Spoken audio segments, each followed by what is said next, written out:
My name is Clay Williams, and this is People Talks. The idea behind People Talks is that everyone has a story, and everyone's story has value. We have a mix of people with lived experience, as well as people practicing in mental health and fitness fields. One speaker each week. This week's speaker is Merlin Frey from beautiful Elmira, Ontario. Merlin was born in 1965 and grew up near Elmira, where he raised a family of 3 children and worked in the family automotive business. In 2009, when faced with a painful divorce, he spiraled into depression. Thankfully, a network of friends convinced him to seek counseling and supported him during his recovery. It was during that time that he discovered running, when his therapeutic evening walks morphed into jogging and ultimately racing.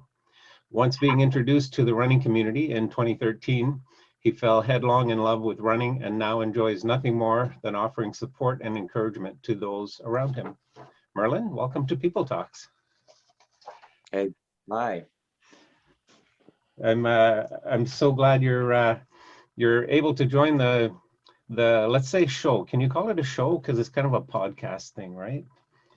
I think of it more like kind of families, or like a family, or just a get together with a bunch of friends. This is like hanging out. Yeah, for sure. So can you tell us a little bit about your story? Yeah, it's interesting. I don't feel like I have a lot to contribute type of thing. I just feel like simple me, but and yet my past or my journey has been interesting, and it's certainly had its shares of ups and downs as well. Mm-hmm. And interestingly, the better part of my life was just, the average, the normal thing. I'm going to, have a career, raise a family, just have that simple and structured, comfortable lifestyle. And things didn't really happen or work out that way. And with it, a lot of anxiety and just a lot of seasons of trying to sort out what's going on, who do I want to be, who should I be, and what can I contribute as well. So yeah, maybe I should back up a little bit. I don't come into this with any professionalism or athletic prowess or anything like that. Just gifted. Grew up in a small or a close-knit Christian community. Again, like I say, business and that type of thing took up most of my effort, my attention, and so on. And therein, it was, yeah, I didn't face a lot of trauma or depression or whatever until my marriage started to break down. And it was during that time, that takes us, it's not that long ago either, 2009, 2010, where I didn't really know how to deal with life anymore, I guess I would say. And so my evenings after the kids were in bed and so on, I'd go out for a walk just to clear my mind, get some fresh air, and try to think. Maybe some of you can relate to that. Like, we need a quiet place to try to process the day and our past or our current situation. And those were super effective times. I spent between half an hour and an hour almost every night or evening. Yeah, it was night, 10, 11, 12 o'clock at night, going out for these walks. But there was also a physical component to it as well, where I felt energized, somewhat refreshed, somewhat lightened. And so the walk started getting gradually quicker. Certainly not running by no means, but I started to realize that maybe a bit of physical activity would be beneficial on top of just automotive repair. I work as a mechanic by trade. And so as the walks got faster through 2009, 2010. We come up to 2013, and I discovered here in my local town of Elmira, they were offering a 5K road race. And I thought, well, that's kind of like strange, but somehow appealing too. So I signed up for it on a whim. And that was my introduction to racing and the racing community. And I've told a few friends this as well, where I was so absolutely taken aback that all the competitors there seemed to be friends, and they were bantering together both before the race and after. And I'm thinking, this is hard work, and it's a challenge, and I'm glad it's over, and things like that. So I wasn't really resonating with running, is just what I'm trying to portray there. And yet that was my introduction to it, and the sense of refreshment that running and exercising. At that point, I did a bit of bicycling as well. The type of refreshment that was coming from those environments. So yeah, that was my introduction. It was at that time probably that I was at my lowest mentally as well, because of what life was bringing to me. I struggled with positivity, with focus, tons of anxiety all the time. People that have met me more recently say they just can't believe that, and yet for sure it was. Deep depression, a little bit of suicidal thoughts in there as well. But during all of that, I can gratefully say that I was surrounded with a group of committed friends. They couldn't really relate to my experience, my condition, but they were there, and I think I would say they simply lent a shoulder to lean on. And knowing that I wasn't alone, even though, you know, the problems that I perceived as problems were my own to deal with, that was empowering, or looking for the right word there. It gave me something to cling on to, and realize that there might be hope despite my current frame of mind.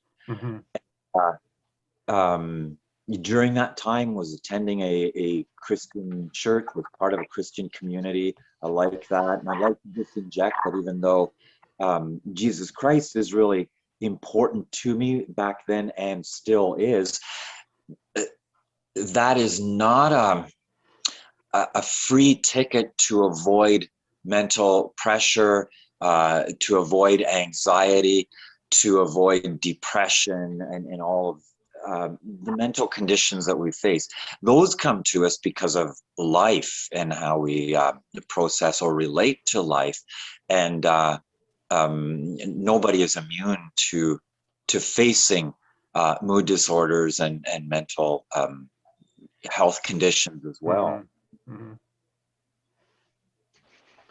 Yeah, that support network is an amazing thing, right? When I first started telling people that I'm a mental health advocate, to advocate is to speak for, right? And I'm not a counselor or a therapist, but people would talk to me about the struggles that they're going through.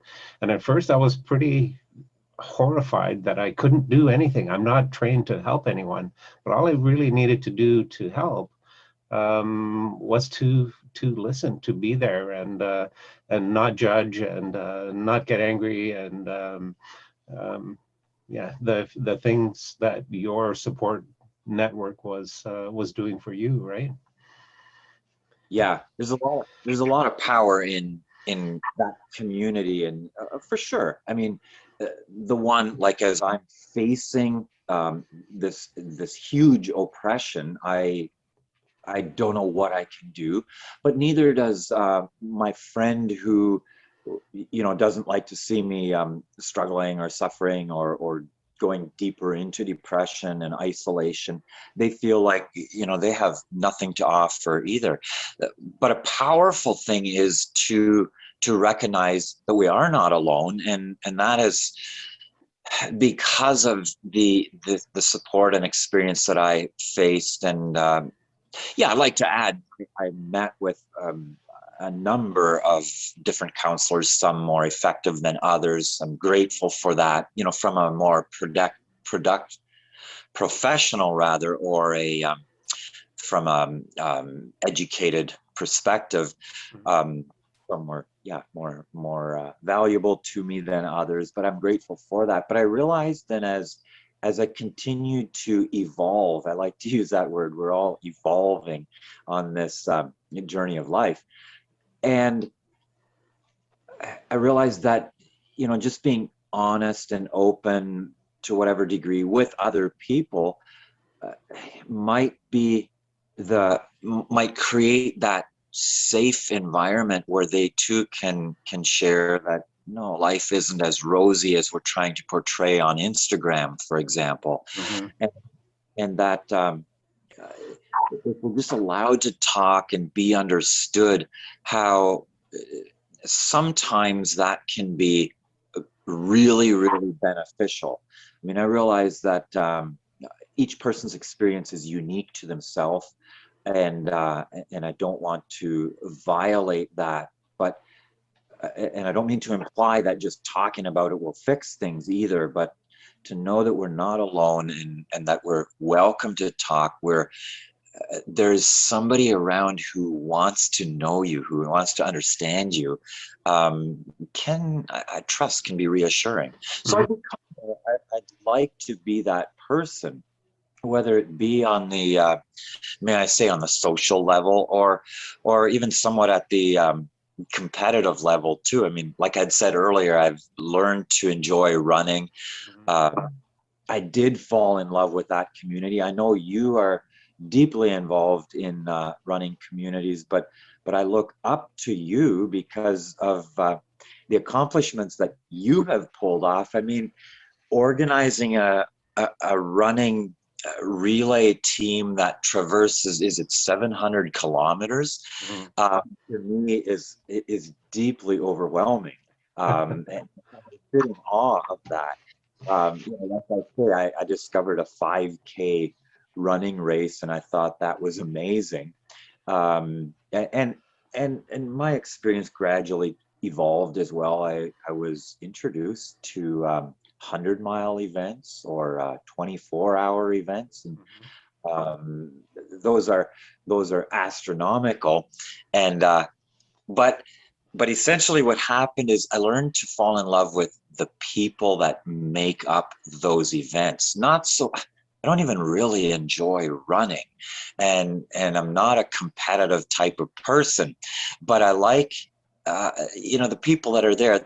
There's a huge network of support, of sharing one another's struggles and victories on the running front, and I think that's what life is like when we can share one another's experiences to a certain degree.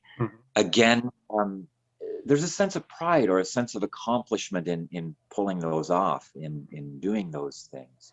Yeah, for sure. You're sharing in people's joy.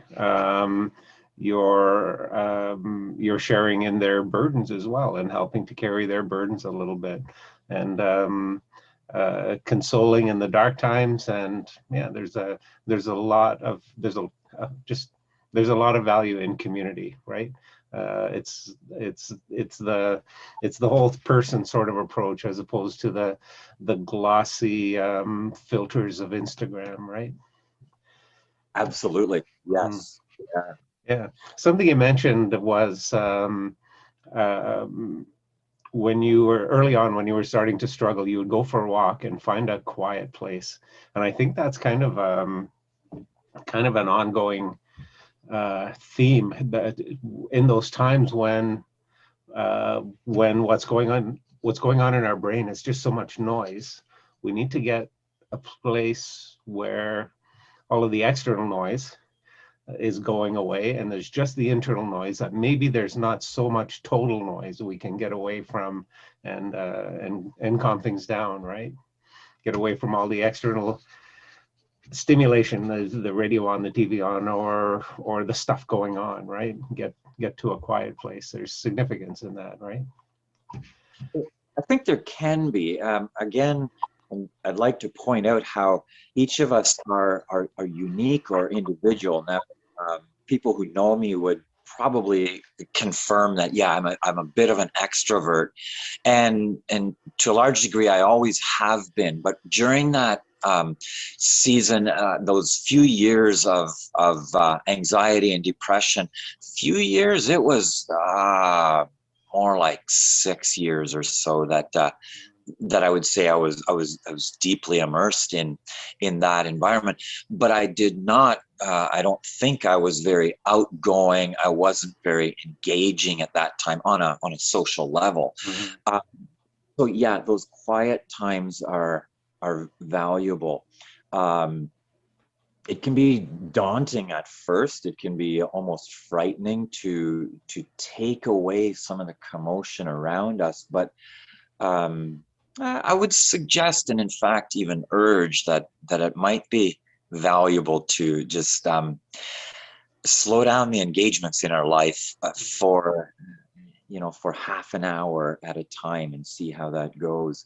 One of the hugely powerful things that happened to me along with that, the divorce, the family business was breaking down, and I had to look for, I had to get out of that partnership and was looking for another place of employment. I found another person in the automotive repair industry who was willing to hire me, even though at that point I don't think I was really contributing too much on a professional platform. I was a little bit in brain fog, numb point of perspective. But he took me on, he hired me, he set me up. Interestingly, he set me up in an evening shift. So I began working at 5 p.m. and worked till 3 a.m. With one other coworker, and I did not really see any of the customers who would be coming around in the evening or whatever. So it was just the two of us. And we'd talk a little bit, we'd work or try to work some, but it was a quiet time. There wasn't a lot of commotion. Vehicles weren't coming and going. My life was full of customers and so on. And I believe that was a valuable time for me, and it helped me transition into an atmosphere of being okay if there's not a lot happening around me. And I had a lot of thoughts to process even at work, but it was seemingly a safe place to do that. That became a very powerful thing for me to, on my road to recovery, I like to call it. And I just thank my employer again this past week for that opportunity. It's a shift, a work shift that I have maintained for it's over 11 years now that I've been working in the evening. I've learned to really love it, and I just need that quiet time. Initially it might seem frightening to have that quiet time, but if it can be filled with, I don't know, processing one thought or trying to slow down that wheel of anxiety, I think there can be benefit to it. Mm-hmm. Go ahead, sorry. When I first started those evening walks, I was out there alone with my thoughts. It wasn't long until I started to load up my phone with audiobooks, and was listening to self-help books and so on, suggestions how to process your your baggage and so on. And I enjoyed that, did that for a few years, but then gradually got to the point again where I just really enjoyed that time out there on the roads. So Elmira is kind of a rural agricultural community. I have, a country block will be 8-kilometer run.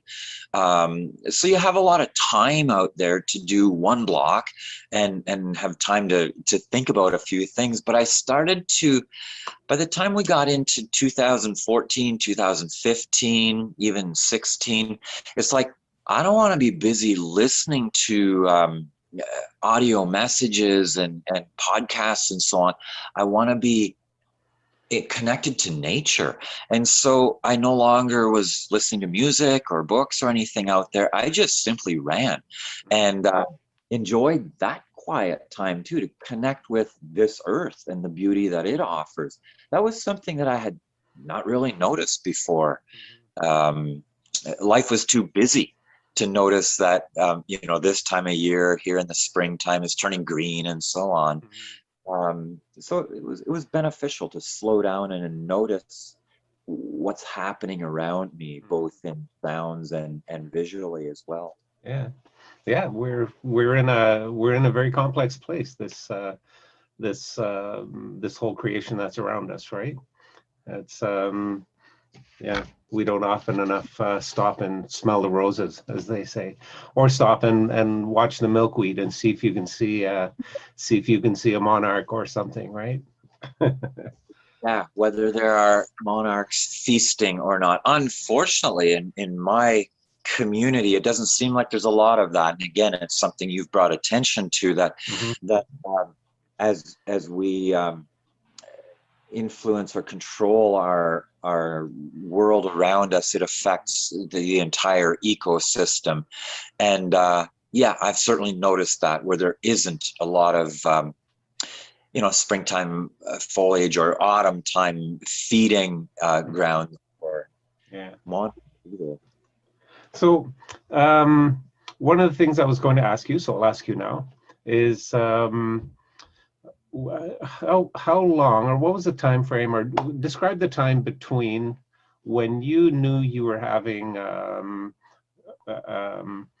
when your depression was an issue that you had to take seriously, the time between you discovering that and getting a formal diagnosis, if you've had a formal diagnosis.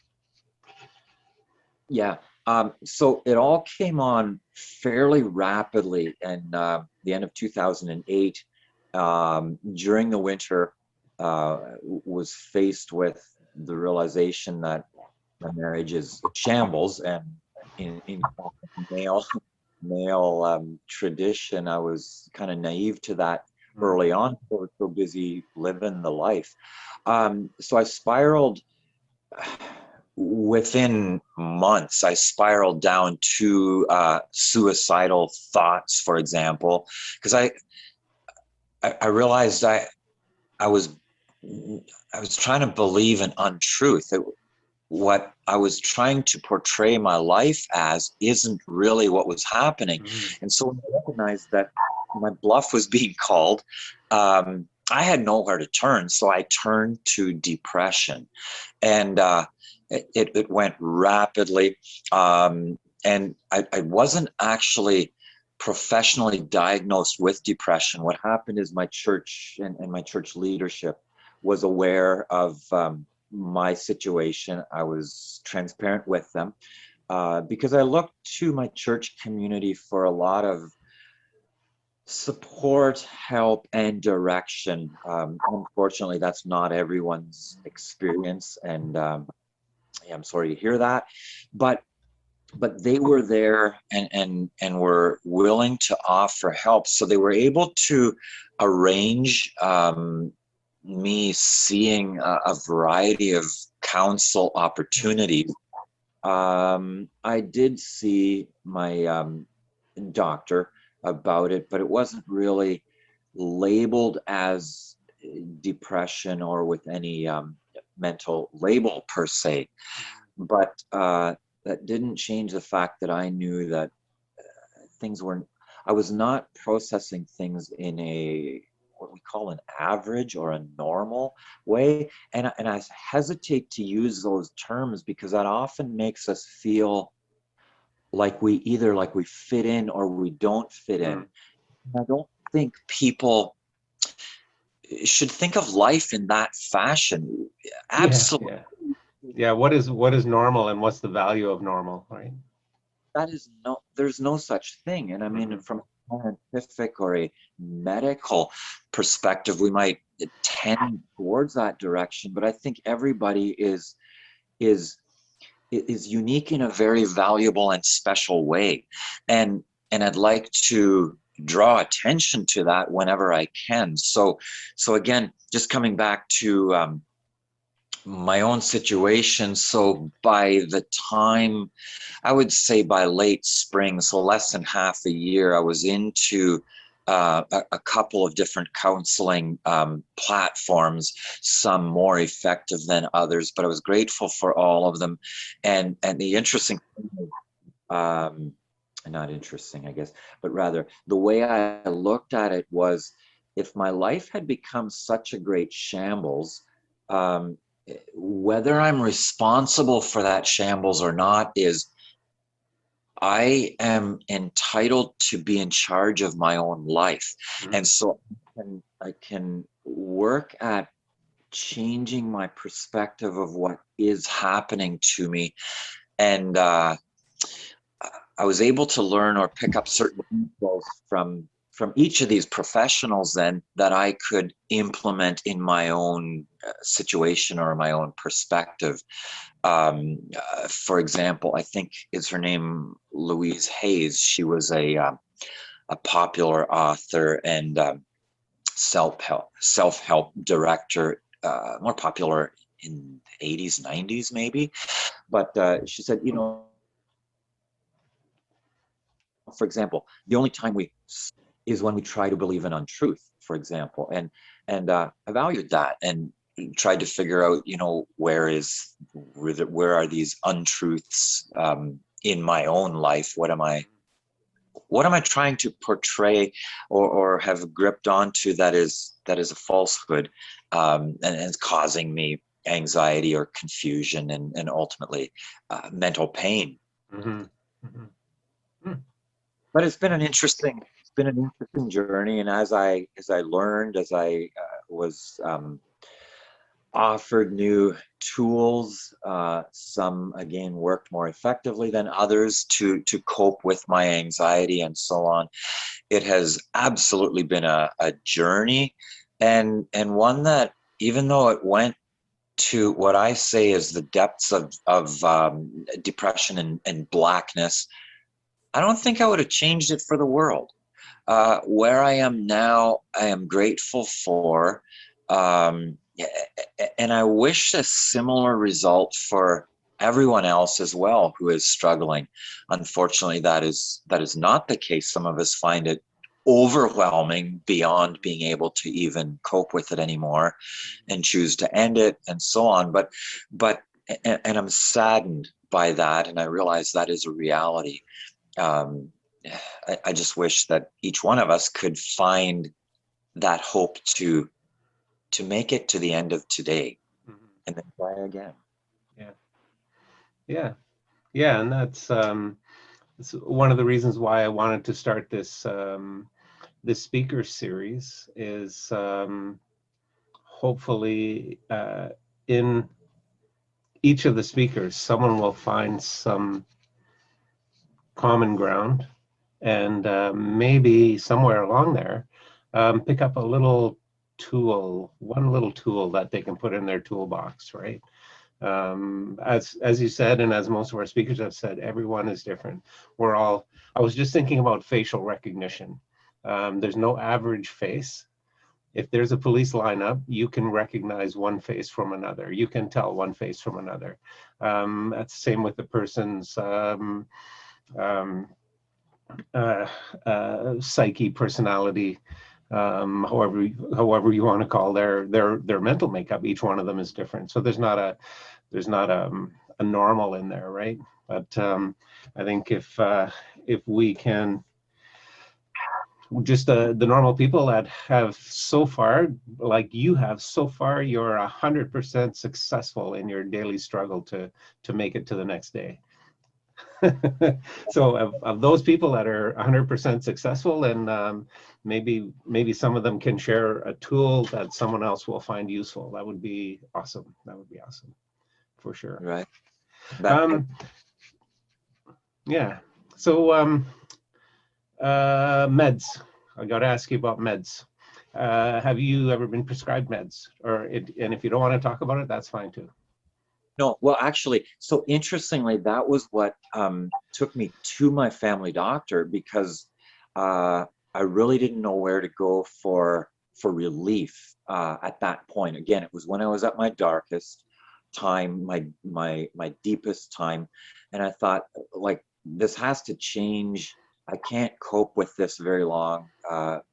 Those suicidal thoughts frightened me extremely. And I didn't know what to do with that, so I sought out some advice and a prescription from the doctor, who to my dismay, she just talked to me, and I never was given a prescription.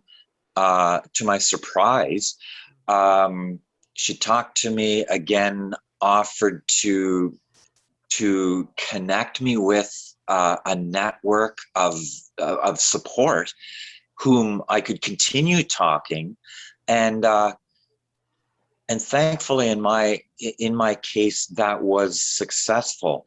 I was shocked. I was surprised. I was quite convinced that I would need some medical support there as well. Mm-hmm. And even today, 10 years later, I'm realizing, or it's more than 10 years, I guess, that I was able to grow through that without medication. I'm super grateful for the era that we live in, where prescriptions and not control, but rather to mind calming drugs are available for us, and I think there is a huge benefit for that as well, when used appropriately, when used in conjunction with interpersonal support. And yeah, so sure. Currently my drug of choice is that constant caffeine kick that I'm using. And occasionally maple syrup, right? A very high dosage of maple syrup. Yes, that's probably where some of the energy comes from. This 5,000 calories a day of maple syrup. Yeah, for those who don't know, Merlin and I both live in Elmira, Ontario, the home of Ontario's biggest maple syrup festival, but not this year and not last year, unfortunately. But yeah, I've probably got 4 different brands of maple syrup in my fridge and cupboard right now. Anyway. Let's see. So you're still running, and we don't run together very often. And I have to admit, Merlin, I have a hard time running with you because you run so fast. You never stop. on and on. I had a kind of a cool conversation yesterday evening with someone who wants to. Is planning to, not wants to, is going to skate across Canada. So inline skate. And it looks like I'm going to be some sort of logistic approach. He's just, or a support, I mean. He's just putting together a team now. So that's exciting. There's a guy who's not going to stop for a month. That's phenomenal. Yeah. I can't believe that. His ankles will be just out of the world. Wow. Yeah. All the best on that one. Yeah. Yeah, I've enjoyed a lot of running. That was gradually an increasing, I'm going to call it a passion that I had. I absolutely didn't know what I was getting into. I thought running was, just maybe this 5K thing. It was in Yeah, 2000, and a lot of work, right? a lot of work. Well, no, it was something that I did to clear my mind. See, Right. it Yeah. had a very personal and a very precious purpose in my perspective, Hmm. which is when I discovered that runners were actually like friends with each other, even though they were competing against each other. I just couldn't wrap my head around that Hmm. initially. Then I heard about Run Waterloo. It's a local racing organization of which I'm actually Yeah, kind I of a saw that. part of that association. Shout out to Lloyd Schmidt and Run Waterloo. Hmm. Uh, they host an annual Endure Run event. It's called. It's a week-long event of various distance stages, different race each day across an 8-day week, culminating in 160 kilometers. And I thought, well, I've got running shoes. I enjoy running. This sounds like a challenge. And I signed up for it, not having a clue what it's like to run, even to run a marathon, like to run 42.2 kilometers. So I pulled that week off, but it almost killed me. I'm sure dozens of times Lloyd shook his head and wondered when I would just drop off and die. Um, but I think that was the turning point, because during that event, it's a smaller event of it's like a close knit community of Hmm. competitors, where even though we're competing at different levels of performance, there was support for everyone at whatever position or whatever place they were performing at. And and and I saw the comparison to life there as well. There may be, I don't know, forward thinkers or business managers, inventors, and so on. And I might look at those people and I think, oh, they never have a mental struggle in their life. They never face anxiety or depression. And so I look up to them. But again, they're not normal. There's no normal or average. And here in this racing community, the winner per se was supporting the person who came in just at the end of the time cutoff time. Hmm. And it was like that connection was what really resonated with me at that point. And that concept became, I don't know, would become kind of my motto or my life vision, I would say, where whether I can offer encouragement, cheering encouragement or whatever, to the leader or the one who's lagging behind or Hmm. feels like they're lagging behind. Um, Hmm. Yeah, all there's the front of the pack and the back of the pack, right? yes, yes. Hmm. And as I ran more or got into more of these events, I realized by just by nature, I was a very much a middle of the pack type of person. I didn't have to work hard for that position. And so even depending the size of the event that I'd sign up for, I could finish on the podium in my age category without really practicing or whatever, of which, I thank God for that, but it's not the same. Not everyone has that experience. Hmm. Um, but now recently I'm going to admit, through this COVID time and not being with people and not seeing competition at the same level as I used to, I have certainly slowed down a little more. And I'm finding it harder to go out for those training runs, I'd call it, where, Hmm. most days are much more enjoyable to sit at home and have pancakes with maple syrup instead of Yeah. going for a run.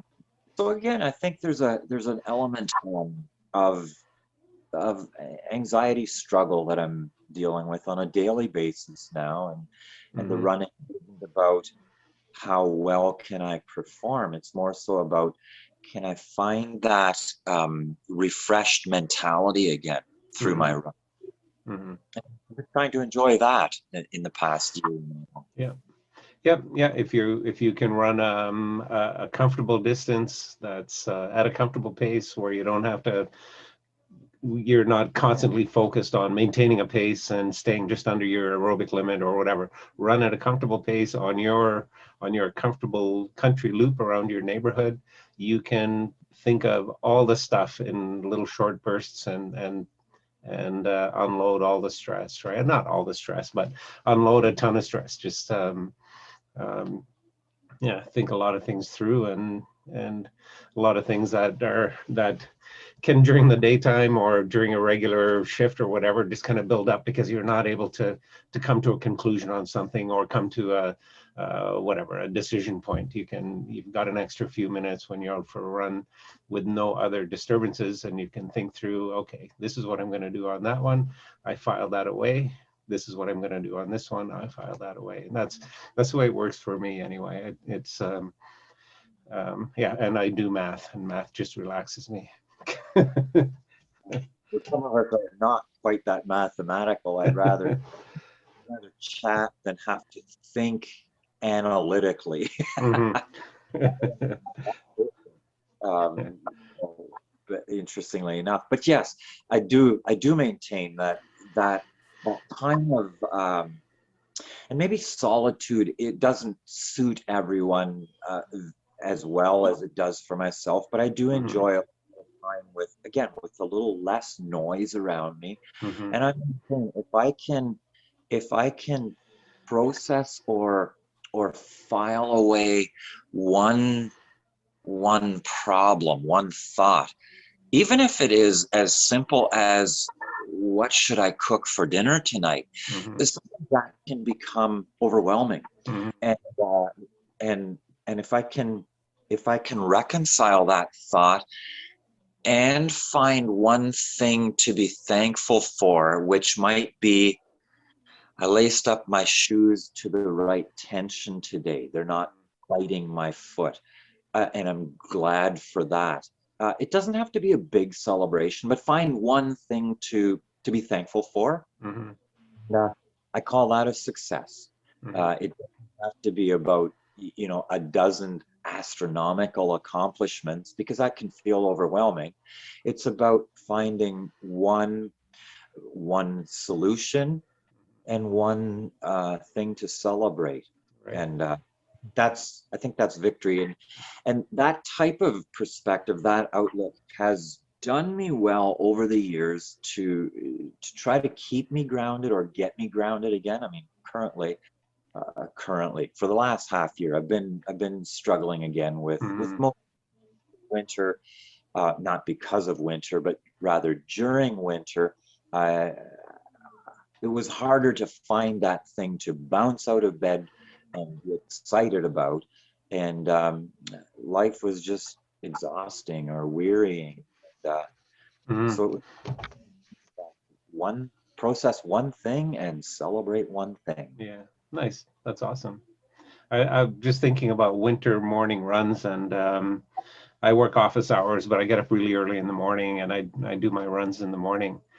And those winter morning runs, on a clear morning, on those really cold clear mornings where you're all bundled up, right?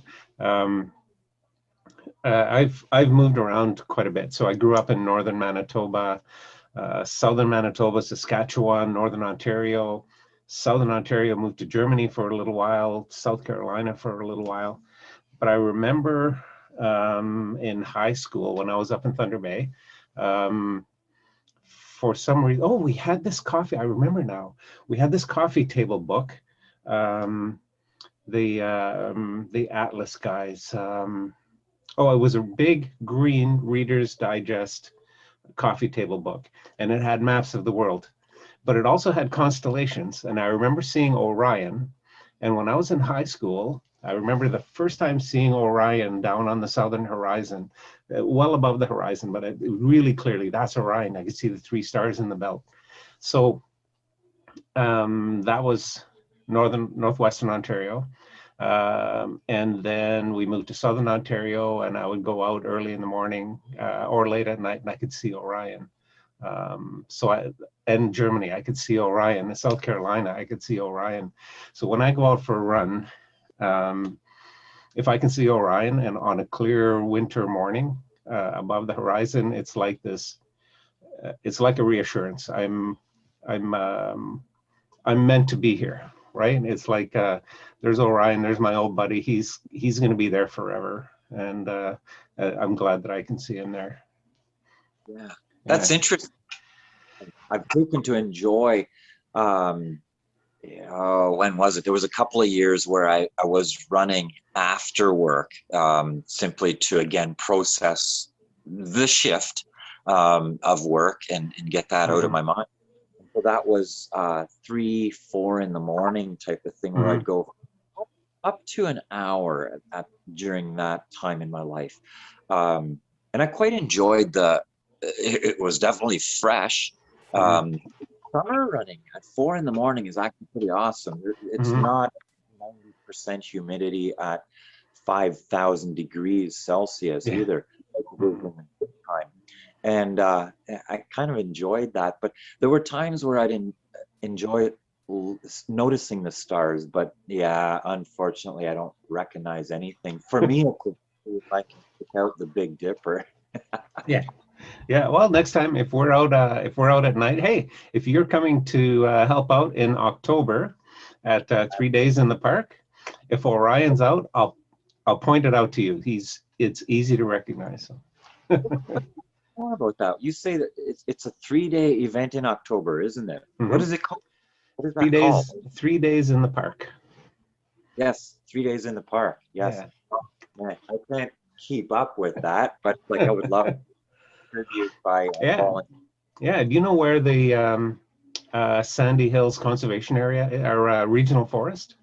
It's kind of on the back of that property. There's a region of Waterloo is responsible for Sandy Hills, plus a former landfill site that's kind of connected it to the back.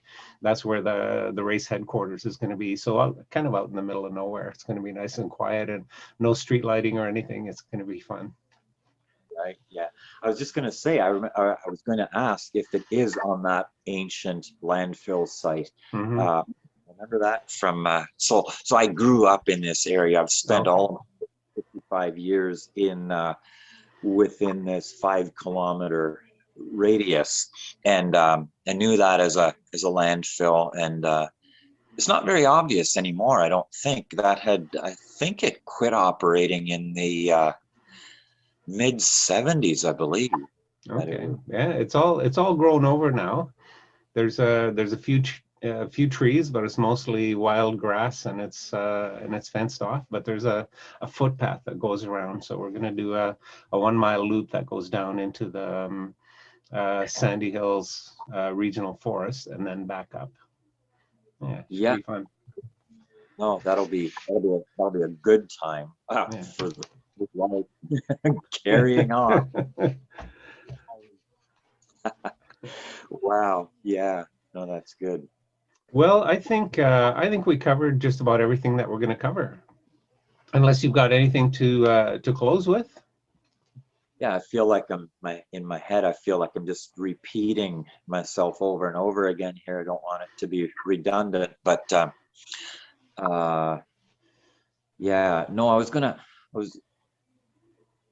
going to bring out a bit of that Run Waterloo. So yeah, as I got to running in many of these Run Waterloo events over the years, I was at one point, I forget what year it was, I was approached by the race director, and he saw me as kind of an engaging, like I enjoyed engaging with other runners at that point. So he asked if I'd consider volunteering. So I became, I think that was in 2017, and I've been a full-time on call, volunteer for the organization since that. I've enjoyed those years of contributing, of giving back to the running community that has given so much to me. It has offered me competition, it has offered me professional racing events, and it has unknowingly offered me a huge community of friends of which I'm grateful to be a part of. And by being able to volunteer at every one of those organized road races, I felt like I'm able to give back a little bit. Again, gratitude for life, gratitude for my road to mental recovery. And even though it's an ongoing process, life has its ups and downs, but by being grateful for it and for where I am now, and being able to pay back to some degree has been very fulfilling for me. And I've just enjoyed that opportunity as well. All right. Well, thank you very much, Merlin, for being a part of People Talks, and I really appreciate the time that you set aside for us. It's been my pleasure, and it's been great chatting with you, Clay. Again, thank you for all that you're doing through on behalf of Mood Disorders of Canada, through your events such as Canal Pursuit and so on that you do as well. Thank you for keeping the conversation open, for welcoming the conversation and creating an environment like this where hopefully together we can inspire one another to keep on. Keep on. Right on.